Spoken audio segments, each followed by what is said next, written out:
इस वक्त की सबसे अहम और मजेदार और सबसे बड़ी खबर कहे जिस पर हर किसी का ध्यान है वो दिल्ली से आ रही है। देश की राजधानी दिल्ली में देश के गृह मंत्री अमित शाह ने झारखंड बीजेपी के तमाम बड़े दिग्गज नेता को एक साथ बुलाया और मुलाकात की। क्या बात हुई, ऐसा कौन सा मुद्दा था कि आनन फानन में तमाम नेताओं को दिल्ली बुलाया गया और एक एक करके समझाया गया। बीजेपी ऐसा क्या करने जा रही है झारखंड में जो समझने वाली बात होगी या उनसे उनके पार्टी को समर्थन मिलेगा। क्या कुछ गुरु मंत्र दिया गृह मंत्री ने या फिर कहा कि झारखंड में बीजेपी ठीक नहीं चल रहा है, उसमें कुछ सुधार के लिए सुझाव दिया। ऐसा क्या हुआ कि हर जगह वो तस्वीर वायरल हो रही है जहां एक ही साथ अमित शाह के दाएं और बाएं दोनों तरफ झारखंड के दिग्गज नेता बीजेपी के सभी कोई थे। हमारे साथ जितेंद्र कुमार हैं, फॉलो अप के पॉलिटिकल एडिटर। जितेंद्र जी, हुआ क्या आखिर? ऐसा क्या मतलब आनन फानन में इस तरीके से गए कल ही लोग और सब कोई मुलाकात किए? देखिए, झारखंड में भाजपा की क्या स्थिति है आप भी समझ रहे हैं, हम लोग डेली देख रहे हैं। भाजपा जो मुद्दा उठा रही है वो उसको अंतिम मुकाम तक ले जाने में सफल नहीं हो पा रही है। छात्र आंदोलन के मुद्दे पर भी आप देख सकते हैं कि हेमंत सोरेन ने कैसी पिटाई की है भाजपा को। छात्रों के मुद्दे को, उनकी मांगों को मानकर भाजपा यहाँ चारों खाने चित हो गई है। इसके अलावा भी संगठनात्मक दृष्टिकोण से और जनता के बीच पैठ बढ़ाने के दृष्टिकोण से भाजपा को यहाँ कई मुद्दों की तलाश है जिस पर वो अपना जनाधार बढ़ा सकती है। इन्हीं सब मुद्दों को लेकर अमित शाह ने प्रदेश भाजपा अध्यक्ष को निर्देश दिया था, एक टीम को अपने यहाँ बुलाया था और प्रदेश भाजपा अध्यक्ष ने 24 लोगों को की सूची भेजी थी अमित शाह से मुलाकातियों में। उनमें 8 लोगों को बुलाया गया। अमित शाह ने 8 लोगों को बुलाया। उसमें प्रतिपक्ष के नेता बाबूलाल मरांडी और अर्जुन मुंडा, रघुवर दास, आदित्य साहू, कर्मवीर सिंह, दीपक प्रकाश, रविंदर राय और चंपाई सोरेन शामिल रहे। मतलब आप कह सकते हैं जो भाजपा के जो 8 बड़े चेहरे हैं झारखंड में वो वहाँ दिख रहे थे। और अमित शाह ने इन नेताओं को टिप्स दिया है, टास्क भी दिया है, जो आप इन मुद्दों को लेकर झारखंड में जाइए, जनता के बीच जाइए और केंद्र सरकार के जो कुछ फैसले हैं उस पर जो विपक्ष यहाँ आंदोलन करने की बात कर रहा है और उसका विरोध कर रहा है उसका स्पष्टीकरण दे, जनता को बताएं कि इन केंद्र सरकार के इन फैसलों का राज्य के आम लोगों पर कोई असर नहीं पड़ेगा, इससे झारखंड की जनता प्रभावित नहीं होगी, यह राज्य के विकास में और सहयोग करेगा। वो कौन कौन से मुद्दे थे जिसको लेकर मतलब अमित शाह को बुला के बताना पड़ा कि इस मुद्दा को ऐसे ब्रीफ कीजिए जनता के सामने? देखिए, एक तो जो हाल में MMDRA एक्ट पास हुआ है सदन संशोधन से, झारखंड खनिज बहुल राज्य है और हेमंत सोरेन ने और झामुमो ने और कांग्रेस ने खुला इस विधेयक के विरोध में आंदोलन की घोषणा कर दी है।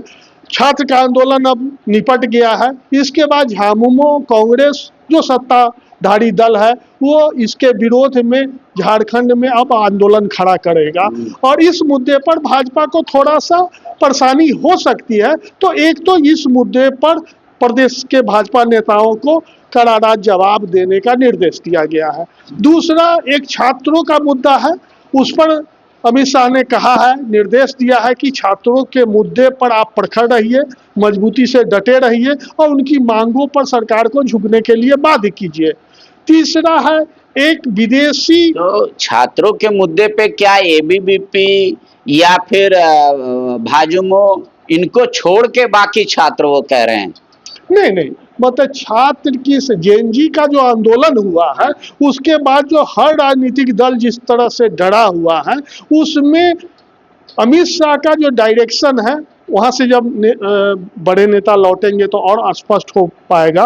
जो छात्रों की जो समस्या है, छात्रों की जो मांग है, जो परीक्षाओं में गड़बड़ी है, इन सब मुद्दों को आप प्रखरता से मतलब उठाइए, जनता के बीच जाइए, छात्रों के साथ खड़े रहिए।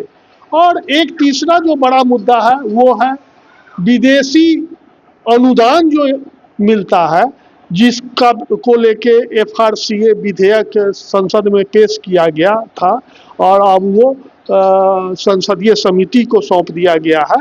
तो उसमें बताना है जो विदेश से कैसे फंडिंग होती है और उसका उपयोग यहाँ धर्मांतरण से लेके अन्य चीज़ों में किया जा रहा है। उस मुद्दे को, चूँकि अब झारखंड जो है वो यहाँ ईसाइयत का भी प्रभाव है और सरना का भी प्रभाव है।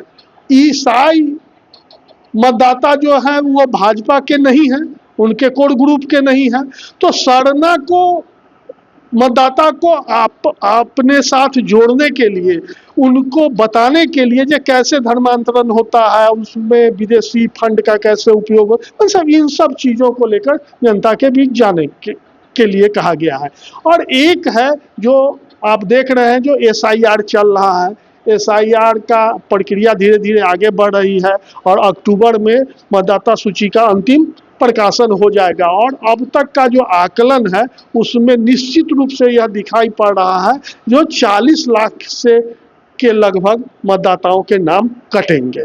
तो 40 लाख मतदाता के नाम जब कटेंगे तो विपक्ष तो हाय तौबा मचाएगा, और हाय तौबा जब मचाएगा तो उसका विपक्ष में होने का कारण भाजपा को जवाब देना पड़ेगा। तो अमित शाह ने इस मुद्दे को भी इन लोगों को ध्यान में रख के, केंद्र में रख के अपनी रणनीति बनाने का निर्देश दिया। लेकिन ये देखा जा रहा है कि अधिकतर जो झारखंड में मतदाताओं का नाम काटा है वो शहरी क्षेत्रों में उनकी संख्या अधिक है, ग्रामीण क्षेत्रों में कम है।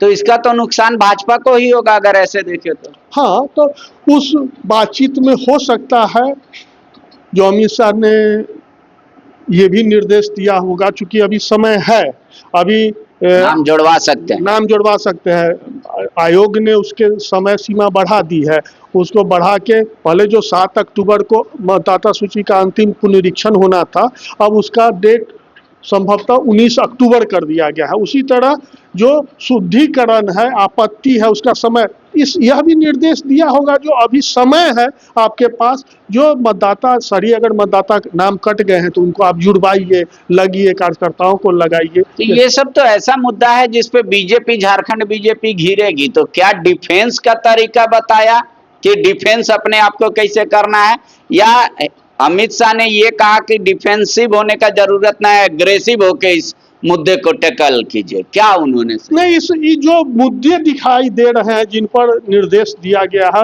उसमें हमको लग रहा है जो कुछ मुद्दों पर एग्रेसिव होना है और कुछ मुद्दों पर स्पष्टीकरण देना है।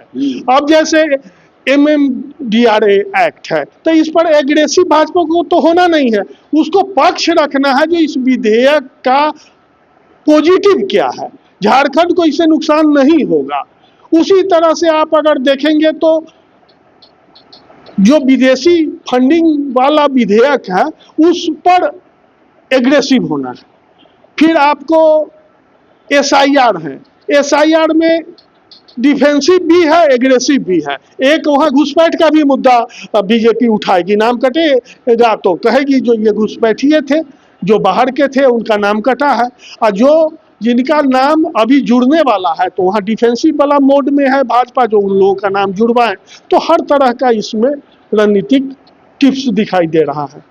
अमित शाह का मंत्र कितना काम आएगा, झारखंड बीजेपी के नेता उसको कितना समझ पाएंगे, जनता को कैसे अपनी बात पहुंचा पाएंगे और जनता को कितना अपना पक्ष में कर पाएंगे, ये तो फिलहाल समय वक्त बताएगा। लेकिन अगले साल ही जो पंचायत की इलेक्शन झारखंड राज्य में होनी है उस पे सभी दलों की नजर है। क्या वाकई में नगर निगम चुनाव के परिणाम से कुछ झारखंड भाजपा कुछ सीखी, या फिर वैसा ही काम या वैसा ही परिणाम पंचायत इलेक्शन में भी देखने को मिलेगा? क्या अमित शाह इतने बड़े जादूगर हैं कि उनके एक दिन के थोड़े समय के बैठक के बाद झारखंड बीजेपी में कुछ बड़ा परिवर्तन, नेताओं के भाषण में बड़ा परिवर्तन देखने को मिलेगा, वो भी आपको हम दिखाएंगे। बस आपको फॉलोअप के साथ बने रहना होगा। शुक्रिया। गोल, जहां 27 वर्षों के सफर में 17,000 से भी अधिक छात्रों ने डॉक्टर एवं इंजीनियर बनकर भरे सफलता की ऊंची उड़ान, जहां साधारण छात्र भी झारखंड टॉपर्स बनकर बना रहे इतिहास। दूरदर्शी शिक्षाविद श्री विपिन सिंह के मार्गदर्शन में मेडिकल एवं इंजीनियरिंग के लाखों छात्रों के लिए आशा की किरण के रूप में गोल, nation's leading institute. Biome institute NEET की तैयारी के लिए एक भरोसेमंद नाम। यहाँ अनुभवी फैकल्टी, स्मार्ट क्लासरूम और बेहतरीन टीचिंग मेथड से स्टूडेंट्स को मिलती है मजबूत तैयारी। यहाँ हर स्टूडेंट को मिलता है पर्सनल गाइडेंस और डाउट क्लियरिंग का पूरा सपोर्ट। नीट 2027 और 28 के लिए फेज 1 बैच 9 अप्रैल से शुरू हो रहा है। आज ही बायोम इंस्टीट्यूट से जुड़े और अपने डॉक्टर बनने के सपने को दे सही दिशा। बायोम इंस्टीट्यूट सिर्फ मेडिकल प्रिपरेशन का संस्थान।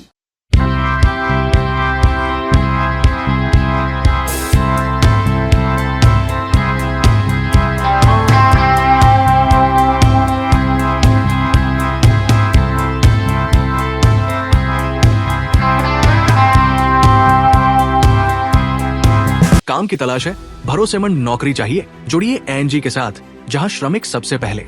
12 घंटे की ड्यूटी, हर दिन 3 समय का खाना, मुफ्त रहने की सुविधा, आपकी सुरक्षा के लिए इंश्योरेंस, ओवरटाइम का लाभ, पीएफ सीधा क्लाइंट से, समय पर पूरा वेतन और जरूरत पड़ने पर एडवांस पे। एएनजी मैन पावर सॉल्यूशंस, सम्मान के साथ काम, भरोसे के साथ कमाई।